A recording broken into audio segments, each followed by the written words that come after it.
तमिलनाडु में विजय ने अपने नाम के साथ ही साथ विजय भी पूरी तरह से हासिल की है। जिस तरह से उनका नाम विजय है, वैसे ही तमिलनाडु पर उन्होंने विजय हासिल करके ये साबित कर दिया है कि बॉलीवुड या फिर जो एक्टर होता है कोई भी, वो राजनीति में भी लोगों की पहचान बन सकता है, लोगों का भरोसा उन पर कायम हो सकता है। लेकिन विजय की पार्टी ने ऐसे ऐसे लोगों को चुनाव में उतारा जिनकी चर्चाएं अब ज्यादा हो रही हैं। एक ड्राइवर का बेटा, जिसे कोई बड़े राजनीतिक चेहरे के तौर पर नहीं जानता था, उसने तमिलनाडु की राजनीति में ऐसा उलटफेर कर दिया है जिसने पूरी तरह से सबको चौंका कर रख दिया। क्योंकि विजय थलपति की पार्टी टीवीके के टिकट पर चुनाव लड़ते हुए आर सबरीनाथन ने डीएमके के मौजूदा विधायक को हरा दिया है और एक बड़ा राजनीतिक सरप्राइज दिया है। डीएमके की तरफ से जो विधायक खड़े हुए थे, उन्हें हार का सामना करना पड़ा है विजय थलपति के ड्राइवर के बेटे के आगे। तमिलनाडु की राजनीति में इस बार का चुनाव नतीजा किसी फिल्मी कहानी से बिल्कुल कम नहीं है। 60 से ज्यादा सालों तक तमिलनाडु राज्य में जहां राजनीति डीएमके और एआईएडीएमके के बीच ही रही, वहां पर सुपरस्टार थलपति विजय ने एंट्री ली और ऐसी एंट्री ली धमाकेदार, जिससे विरोधियों को पहले ही वार में चारों खाने चित कर दिया, जिसको लेकर के सियासी बाजार गर्म है। तमिलनाडु में इस बार विजय सरकार बनने जा रही है। थलपति की पार्टी टीवीके में सिर्फ विजय ने ही नहीं, उनके ड्राइवर के बेटे ने भी चुनाव लड़कर डीएमके विधायक को धूल चटा दी। आपको बता दें, विजय थलपति के ड्राइवर के बेटे का नाम आर सबरीनाथन है।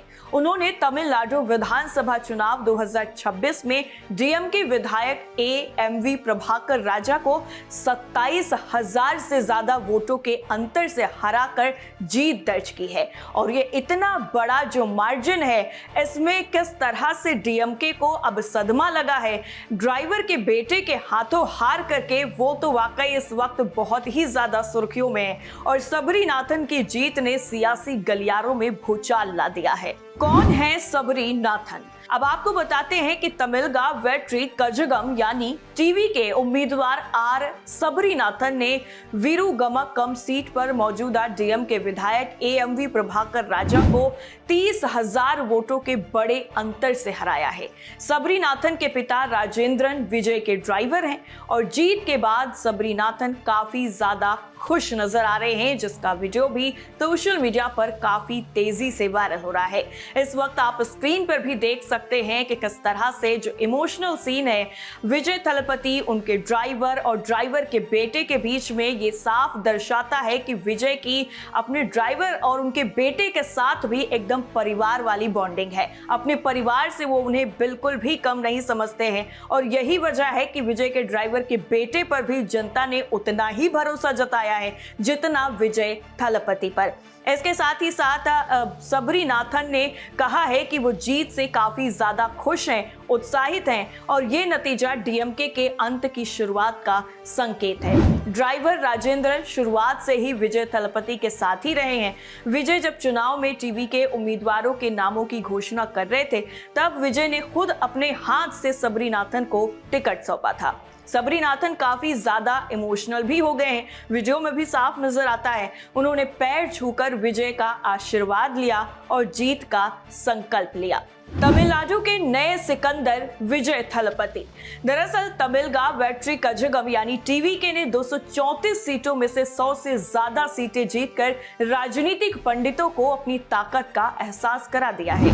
हालांकि बहुमत के लिए 118 सीटों का आंकड़ा थोड़ा सा दूर है, लेकिन छोटे दलों के समर्थन की संभावनाओं ने सियासी समीकरणों को बेहद ही रोचक बना दिया है।